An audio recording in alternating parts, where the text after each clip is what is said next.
যে লোক ডুবে যাচ্ছে সেই যেমনি একটা ঘাস ভেসে আছে সেই ঘাস ধরে বাঁচতে চায়, মমতা ব্যানার্জি সেই রকম এরকম কিছু ভাতা ঘোষণা করে বাঁচতে চাইছে। মমতার হার শুরু হলো। বিজেপির পক্ষে অত্যন্ত আশাপ্রদ, এ সম্বন্ধে কোনো সন্দেহ নেই। যে সমস্ত দুর্নীতিবাজ আছে তাদের যে কোনোভাবেই খাতির করা হবে না সেটা খুব পরিষ্কার করে দিয়েছেন উনি। তৃণমূল যে সমস্ত প্রক্রিয়ায় ভোটের আগে করাতো সেই প্রক্রিয়াগুলো যে এবার ফলপ্রসূ হবে না এটা মোটামুটি পরিষ্কার হয়ে গেছে। তো ভোটার, ভুতুড়ে voter, Rohingya voter, Bangladeshi voter, এই সমস্ত নানা রকম ঢুকিয়ে তাদের সুবিধে নিত। তারপরে যেখানে বুথ আছে সেই বুথে গিয়ে গুন্ডাগর্দি করতো, অন্য দলের লোকেদের ভয় দেখাতো, কাউন্টিংয়ের সময় করতো। এর কোনোটাই এবার সম্ভব হবে বলে মনে হচ্ছে না। ভোটের দামামা বেজে গিয়েছে, বাংলার বিধানের দিকে তাকিয়ে রয়েছে গোটা বঙ্গবাসী, আর সেই বিষয়ে বহু আলাপ আলোচনা তো শুরু হয়ে গিয়েছে, কিন্তু বর্তমানে ঠিক পরিস্থিতিটা কি সেই নিয়ে আজ বিশ্লেষণ করব। সঙ্গে রয়েছেন বরেণ্য তথাগত স্যার। স্যার, সকলের আগে তো একটাই প্রশ্ন, যে ভোটের দামামা তো বেজে গেল, আর এদিকে নরেন্দ্র মোদী তিনি রীতিমতো হুঙ্কার দিয়ে গিয়েছেন। এই বিপুল পরিমাণে জনস্রোত, জনসমাগম, এটা কি কোথাও না কোথাও তৃণমূলের জন্য অশনি সংকেত হয়ে উঠল বলে মনে করেন? সেটা তৃণমূলকে জিজ্ঞেস করলেই ভালো হয় যে তৃণমূলের পক্ষে অশনি সংকেত হলো কি না। তবে বিজেপির পক্ষে অত্যন্ত আশাপ্রদ, এ সম্বন্ধে কোনো সন্দেহ নেই। এবং যে কথাগুলো নরেন্দ্র মোদী সেদিন বলে গিয়েছেন ঠিক সেই কথাগুলো মানুষ শুনতে চাইছিলেন, এবং নরেন্দ্র মোদী সেটা কোনো দ্বিধা না রেখে পরিষ্কার করে বলে গিয়েছেন। স্যার, নরেন্দ্র মোদী তিনি একটি কথা উল্লেখ করেছেন, জেল জেল জেল। তো এবারে কি প্রধানমন্ত্রী বাংলার মাটিতে দাঁড়িয়ে স্পষ্ট করে গেলেন যে দুর্নীতিবাজদের পরবর্তী পদক্ষেপ বা পরবর্তীতে দুর্নীতিবাজদের অবস্থান কোথায় হতে চলেছে? হ্যাঁ, সেটা বলেছে। জেলে তো পাঠাবেন, উনিও পাঠাবেন না, আমিও পাঠাবো না, পাঠাবে আদালত। সে ওদের আদালতকে, ওদের আদালতে প্রসিকিউট করতে হবে, আদালতে ওদের সোপর্দ করতে হবে, তারপরে আদালত থেকে যা করবার করবে। কিন্তু যে সমস্ত দুর্নীতিবাজ আছে তাদের যে কোনোভাবেই খাতির করা হবে না সেটা খুব পরিষ্কার করে দিয়েছেন উনি। স্যার, এ বিষয়ে সরাসরি আপনার সম্পর্কে একটু প্রশ্নে আসি।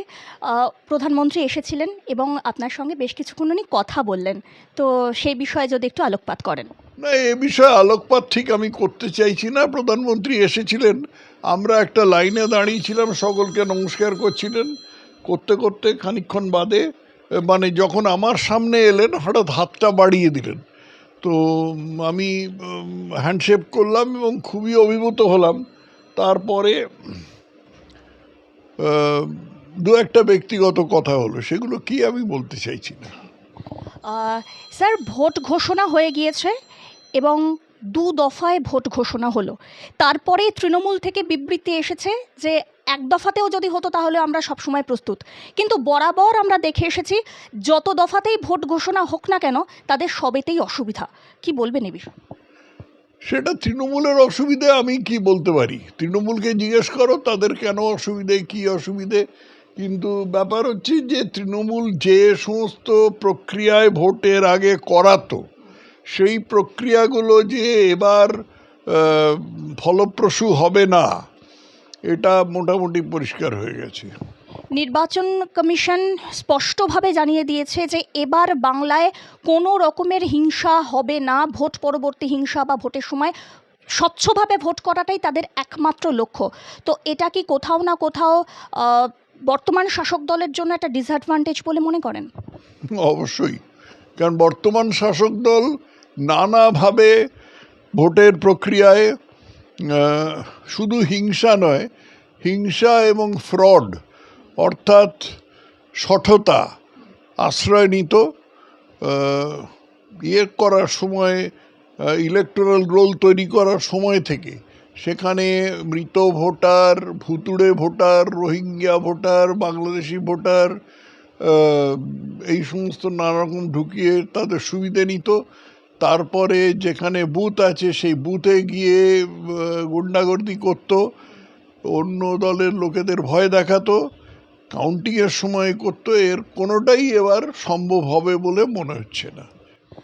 স্যার, সরাসরি মুখ্যমন্ত্রী মমতা বন্দ্যোপাধ্যায় টুইট করেছেন ডিএ নিয়ে। এটা কি উনি চাপে পড়ে কিছুটা টুইট করলেন? আর প্রথমত এই বিষয়টাতে থাকছে, আর আরও একটি বিষয়, সেটা হচ্ছে ভোটের আগে হঠাৎ করে ডিএ নিয়ে তার যে এই পদক্ষেপ, এটাতে কি উনি কোনো রকমভাবে ভোটকে প্রভাবিত করার চেষ্টা করছেন বলে মনে করেন? অবশ্যই প্রভাবিত করবার চেষ্টা করছেন। তা না হলে ভোটের কয়েক ঘন্টা আগে, ভোট ঘোষণা হওয়ার কয়েক ঘন্টা আগে এরকম করা, এটা তো একটা হাস্যকর ব্যাপার। এ তো পরিষ্কার বোঝা যাচ্ছে এই কারণেই উনি করেছেন আর কি। এবং এটা একটা মরিয়া চেষ্টা, মানে যেরকম যে লোক ডুবে যাচ্ছে সেই যেমনি একটা ঘাস ভেসে আছে সেই ঘাস ধরে বাঁচতে চায়, মমতা ব্যানার্জি সেই রকম এরকম কিছু বাতা ঘোষণা করে বাঁচতে চাইছেন। এতে কি স্যার মনে করেন যে আদতেও এবারে ভোটে চিড়ে ভিজবে? মমতা ব্যানার্জির কৌশলে সেটা জনসাধারণ বলবেন, আমার ধারণা ভিজবে না। স্যার, সরাসরি বিজেপির পক্ষ থেকে ঘোষণা করা হয়েছে, বা বিবৃতিতে বলা হয়েছে যে এবার বাংলাতে পরিবর্তন অবশ্যম্ভাবী, এবং তার তো প্রকৃষ্ট উদাহরণ আমরা ময়দানে দেখতেই পেলাম। এবারে কি শুধুমাত্র, এবং নরেন্দ্র মোদীও বলেছেন যে কাউন্টডাউন বিগিনস, তো এবারে শুধু পরিবর্তন কি সময়ের অপেক্ষা? তাই তো বলছেন, নরেন্দ্র মোদী তাই বলেছেন। নরেন্দ্র মোদী বলেছেন কাউন্টডাউন বিগিনস, মানে হচ্ছে মমতার হার শুরু হলো। ভোটের দিনক্ষণ ঘোষণা হয়েছে এবং তারপরে পরপর আমরা দেখেছি যে সচিবদের সরিয়ে দেওয়া হলো, এবং পদাধিকারী যারা অফিসাররা রয়েছেন তাদেরকেও সরিয়ে দেওয়া হলো। কঠোরভাবে এবারে কি ভোট পরিচালনা করতে চলেছে নির্বাচন কমিশন, এবং এটা কি কিছুটা হলেও তৃণমূলকে অনেকটাই চাপে ফেলে দিল? তৃণমূলকে কি করলো আমি জানি না, কিন্তু নির্বাচন কমিশন যা উচিত মনে করেছেন তার ওপরে আমি কিছু মন্তব্য করতে চাই না। স্যার, সর্বশেষ প্রশ্ন, তাহলে কি মনে করেন যে এবারে যে খেলা হবে এরকম ধরনের কথা তৃণমূল এতদিন বলে এসেছে, এবারে কি তাদের খেলা শেষ? না না, ওগুলো তো ভাড়ামো, ওগুলোকে আমি কোনো গুরুত্ব দিই না। খেলা শুরু, খেলা হবে, এগুলো একটা বাংলাদেশি ভোটের স্লোগান ছিল, সেখান থেকে তৃণমূল ধার করেছে। যেরকম জয় বাংলা, এই স্লোগানটাও বাংলাদেশ থেকে ধার করেছে। এগুলোকে আমি কোনো গুরুত্ব দিই না। মমতা বন্দ্যোপাধ্যায়ের পতন মোদির আগমনের সঙ্গে সঙ্গে কি শুরু হয়ে গেল বলে মনে করেন? তা শুরু তো হয়েই গেল।